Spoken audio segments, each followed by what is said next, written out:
As we all know, Meghan Markle has been desperate suddenly, well, interestingly now, of course, to make her children seem and appear more royal. This may be, of course, to appease her husband, the former royal himself, Prince Harry, the Duke of Sussex.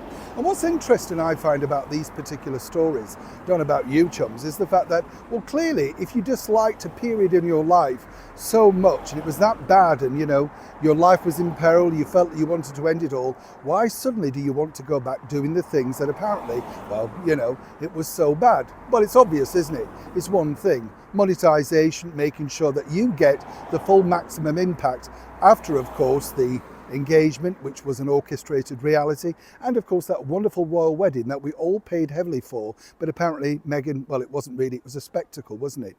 Her real wedding was the secret one that she lied about with the Archbishop of Canterbury. But now, as I said, she really is looking towards pushing her children, well, one in particular, Princess Lily, forward. Let me explain. Morning chums, nice to see you. Thank you so much for joining me today. Lovely as ever to have your company, whatever you're doing. Do take care of yourselves, and I often say this, but people tell me about being in London and how I should be very, very careful.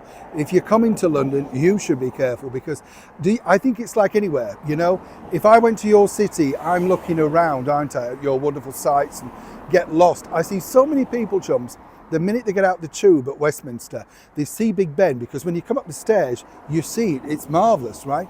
And they lose all sight of the fact that their bags, their cameras, their phones are so easy to be pickpocketed. As you can imagine, I'm like Sherlock Holmes tapping people on the shoulder saying, watch your stuff, because that corner, particularly by Big Ben, is a haven now for people with bikes snatching phones out their hand. Oh yes, they won't get mine again, don't you worry, chums. I've got a nice grip on this as well. Yes, I would recommend one of those. Now let's get back, of course, to your royal story of the day.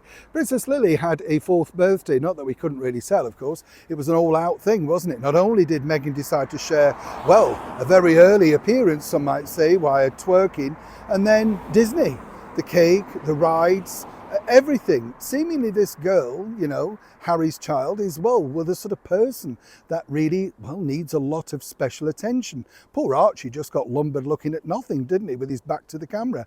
Lily got this wonderful trip out to Disney. Now, what's interesting is, according to a well-placed source who now no longer works there, Meghan was mystified, dismayed, etc., by the fact that not one person inside the monarchy decided to share the fact that, of course, her daughter had reached the 4th birthday, or indeed her son, Prince Archie. Now, everybody sort of speculates about what's happening with, naturally, the titles and the sort of, everything associated with them, the line of succession. But why now? Why is it important? Well, her new team, of course, the disruptors of PR, they think this is beneficial. Hence the reason, very recently, the reveal of the fact that her HRH title, just used privately, of course, was revealed. But why Princess Lily?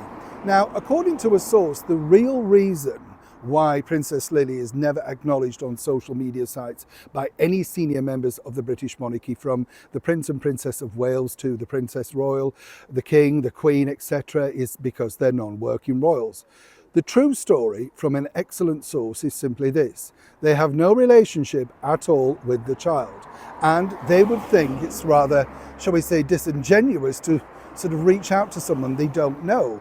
His Majesty the King would love the opportunity to offer some kindness, love, attention to, of course, his granddaughter, but doesn't know her. As I told you before, the Queen barely met this child, despite what Meghan and Harry said. And only last month, Harry pointed out via the BBC that he was never going to be bringing his children to the United Kingdom because he didn't feel it was safe.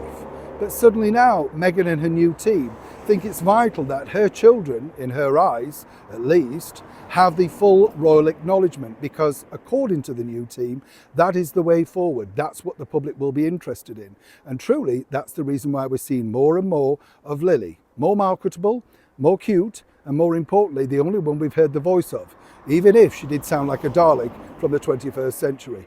You get the picture. But as for the royals, they have no plans to engage in a lot of this nonsense. Either way, as ever, it's a developing story.